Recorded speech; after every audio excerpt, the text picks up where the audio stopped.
Hello friends, good morning. સ્વાગત છે તમારું આજના એક નવા બ્લોગમાં. મહાદેવ હર. અને આજે જો આપણે બધું આજે તળવાનું કામ કરી નાખ્યું છે. વેફર તળી નાખી, સિંગદાણા તળ્યા, પછી જે મમરી હતી એ બધી તળી નાખી. કેમ કે હવે આવે છે પરસોત્તમ મહિનો, હવે 3-4 દિવસ પછી. તો આ તળેલી હોય વેફરની તો મમ્મીને ખાવા માટે ચાલે. તો આપણે જો આ બધી વસ્તુ તળી નાખી દેખાડું તમને. જો પેલા અહીંયા ફરાળી આઈટમ તળી નાખી છે. આ છે આપણે ખમણ, ઘરે બનાવેલું છે ખમણ. પછી આમાં સિંગદાણા રાખ્યા છે અલગથી. પછી જો આમાં બટેટાની પ્લેન વેફર છે. આમાં સાબુદાણાની ને બટેટાની વેફર છે. અને લાસ્ટમાં આપણે તળી નાખી છે મમરી. એટલે જમવામાં ખાવી હોય તો વાંધો ન આવે. અને હવે જો આ બધા એના ડબ્બા કાઢ્યા જ છે સ્ટીલના, એમાં ભરી દેશું. આજના જમવાના મેનુમાં છે કોબી બટેટાનું શાક, ભાત, દાળ, કાકડી, છુંદો, મરચાં, કેરીનો રસ, મમરી, રોટલી. અને આજે મમ્મીને છે 11 એટલે એના માટે છે અહીંયા સામાની ખીચડી, તળેલા મરચાં અને ઘી ગોળની પ્રસાદી. તો આટલું છે આજના મેનુમાં. જો વાનીબેન એના રૂમમાં આવીને હોમવર્ક કરવા માંડી છે. 3 સબ્જેક્ટનું તો કરી નાખ્યું છે એને, મેથ્સ, ઇંગ્લિશ અને ગુજરાતી. અને હવે આ હિન્દીનું કરે છે. આ થઈ જાય પછી એને એક જ ગ્રામરનું બાકી રહેશે, એ સાંજે કરી નાખે એટલે વેકેશન હોમવર્ક ફિનિશ. પછી આખું વેકેશન વાંધો ન આવે ને. અને જો એના અહીંયા ટેડી બિયર ને ઢીંગલી બધું પડ્યું છે. વાનીનો હમણાં ટૂંક સમયમાં જ બર્થડે આવે છે. તમે ગેસ કરજો ક્યારે આવતો હશે, કઈ તારીખે. હું તમને ઓપ્શન દઉં હો. જો સૌથી પહેલા સેટરડે, પછી કાલે કે સન્ડે. અને ડેટ પણ તમે નક્કી કરજો કે કઈ ડેટ હશે. તમને મેં જે અને મને કમેન્ટમાં કહેજો, પાછા કમેન્ટ કરજો. અને જેની ડેટ સાચી હશે એનામાં હું લાઈક કરી દઈશ એ કમેન્ટને, એટલે તમને લોકોને આઈડિયા આવી જ જશે. આજના જમવાના મેનુમાં છે ખીચડી, પાલકનું શાક, ભાખરી, રોટલી, ડુંગળી ટમેટાનું સલાડ અને દહીં. તો આટલું છે આજના મેનુમાં. Hello friends, good morning. સ્વાગત છે તમારું આજના એક નવા બ્લોગમાં. મહાદેવ હર. અને જો અત્યારે રસોઈ આપણે બધી કરી નાખી છે. ભીંડાનું શાક, મગ, ભાત. અને હવે કરવાનો છે ખાલી કેરીનો રસ. અમે કેરી સુધારીને રાખી છે, હવે રસ કરી નાખશું. વાનીબેન જો ઉઠી ગયા છે અહીંયા. ઉઠીને નહીં, ચાની સાથે નાસ્તો કરી લીધો ને વાની, અને ટેબ્લેટ લઈને બેસી ગઈ છે જો. અને હવે એને એક જ હોમવર્ક બાકી છે લાસ્ટ, પછી નાહી ધોઈને હમણાં એ પણ કરી લેશે. એટલે હોમવર્ક બધું ફિનિશ વેકેશનનું.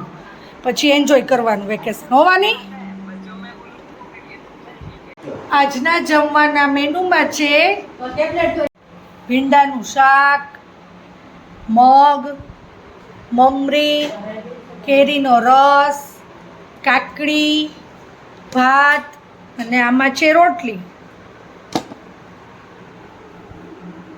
તો અત્યારે જો આપણું જમવાનું રેડી થઈ ગયું છે. બનાવી નાખ્યા છે થેપલા અને સાથે છે ચિપ્સનું શાક. અને અહીંયા જો હેતુ અને વાની તો ચીઝ થેપલા ખાય છે, દેખાડું તમને. થેપલાની ઉપર ચીઝ ખમણીને નાખ્યું છે અને એ જમે છે. અને સાથે છાશ, કે સાદા થેપલા નથી મજા આવતી. જુઓ ચીઝ નાખ્યું. અને વાની બેન પણ એ જ ખાય છે. જો કેમ ગયું તારું થેપલું? ઠીક, તે આવી રીતે ખાધું એમને, ભૂંગળું વાળીને ને સાથે ટીવી જોતા જોતા. અને અહીંયા આપણે જો રેડી છે આપણું જમવાનું.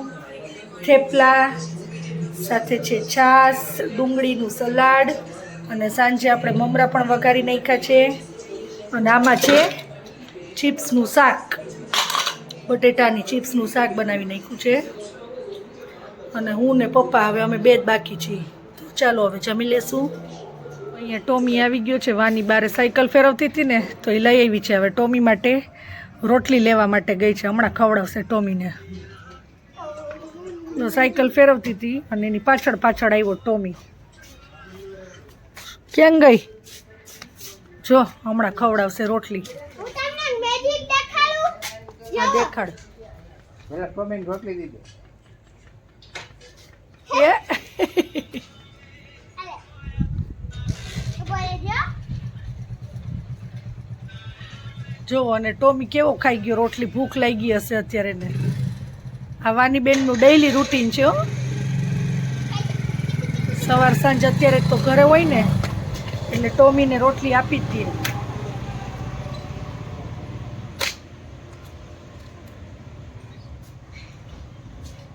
અને જોવો ગરમી થાય છે ઘરની અંદર એટલે બારે ખુરશી નાખીને બેઠા છીએ.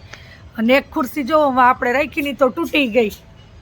એ તું બેસવા ગયો ને એવી તૂટી આ ખુરશી. એટલે આપણે સામે રાખી દીધી છે એને. અને હમણાં આપણી સિરિયલ ચાલુ થશે એટલે આપણે અંદર વયા જઈશું જોવા માટે 10:30 થી 11:30. ત્યાં સુધી અહીંયા બહાર બેઠા છીએ. પવન તો નથી એટલો બધો પણ હવા ખાઈ છે થોડી થોડી. બોલો. પરમ દિવસે વાની ડ્રેસ લઈ આવી હતી ને હેલો ફ્રેન્ડ્સ, ગુડ મોર્નિંગ. સ્વાગત છે તમારું આજના એક નવા બ્લોગમાં. મહાદેવ હર. અત્યારે જો વાગી ગયા છે 12 અને બે ભાઈ બહેન હજી સૂતા છે, આરામ કરે છે. હજી હેતુ અને વાની બેમાંથી એકેય ઉઠ્યા નથી. અને આજે એની માસી પણ આવી ગઈ છે દુબઈથી. મારા મમ્મીના ઘરે આવી ગયા છે. કાલે કહેતા હતા અહીંયા આવવાનું. તો આપણે વાની માટે એક ઓનલાઈન પાર્સલ મંગાવ્યું હતું તો એ આવી ગયું છે અને વાની જોવું એનું અનબોક્સિંગ કરે છે. હવે જોઈએ આપણે શું નીકળે છે. વાની માટે સરપ્રાઈઝ છે એટલે એને ખબર નથી. હવે વાની બેન ખોલશે ત્યારે ખબર પડશે. ચાલો ખોલો વાની બેન, એનું અનબોક્સિંગ કરો. અહીંયાથી નહીં, અહીંયાથી જ ખોલ. અહીંયાથી.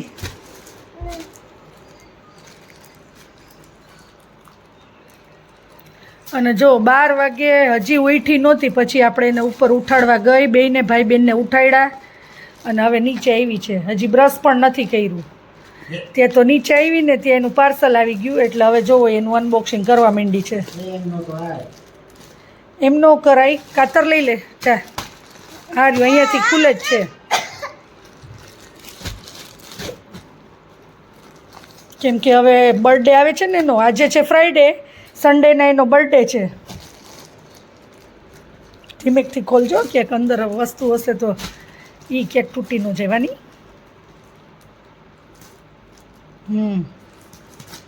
બસ હવે કર નાખ.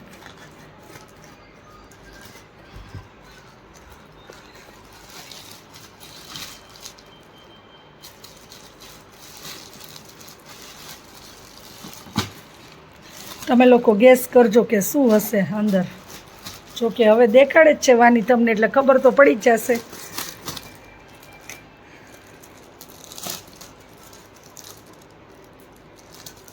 શું હશે વાની?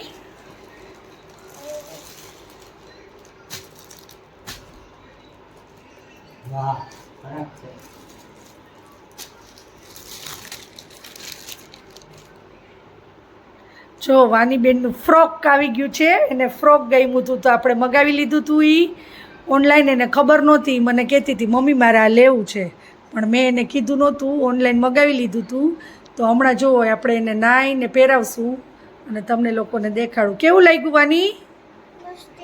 મસ્તીનું ને? ગમ્યું ને તને? હમણાં જુઓ નાઈને પહેરશે એટલે તમને દેખાડીશ. તો જો વાનીબેને આ ફ્રોક પહેરી લીધું છે અને કમેન્ટમાં કહેજો કેવું લાગે છે એને. અને આ કલર કેવો છે એ પણ મને કહેજો. વાનીબેનને આ કલર ગમ્યો હતો ને તો આપણે આ મગાવી લીધો હતો. એમાં એક સ્કાય બ્લુ કલર હતો ને મરૂન કલર હતો તો એ મને નહોતો ગમતો એટલે આ ગમ્યો તો જો આપણે મગાવી લીધું છે ને લાગે છે પણ બહુ મસ્ત. વાહ વાની મસ્ત લાગે છો. અને જો એક સાઇઝ મોટી જ મગાવી હતી આપણે એટલે બરોબર થઈ ગઈ. જો નાની સાઇઝ હોત ને તો તને ફિટ થાય. જો અત્યારે જ આટલું થાય છે તો ત્યારે નાની સાઇઝ હોત તો કેવું લાગે? મસ્ત લાગે છે. વાહ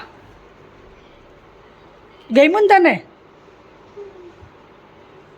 આજના જમવાના મેનુમાં છે મગનું શાક, બટેટાનું શાક, કેરીનો રસ, છાશ, કાચી કેરી, કાકડીનું સલાડ, ભાત અને અહીંયા ફરાળી આઈટમ છે રાજગરાના થેપલા અને ફરાળી ચેવડો અને આમાં છે મમરી.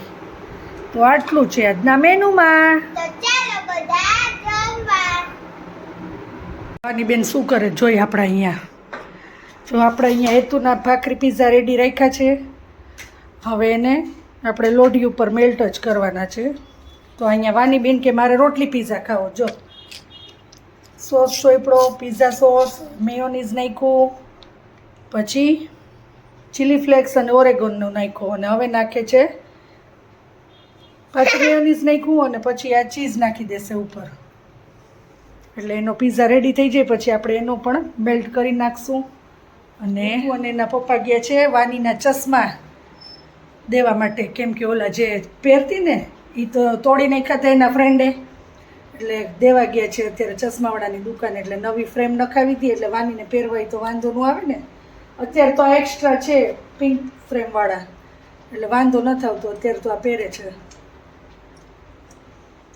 એટલે એ દેવા ગયા છે. એટલે હમણાં આવે એટલે આપણે બધા જમવા બેસી જાય છીએ મારી સિસ્ટરને મળવા, કેમ કે આવી ગઈ છે એ દુબઈથી અને અત્યારે છે મારા મમ્મીના ઘરે.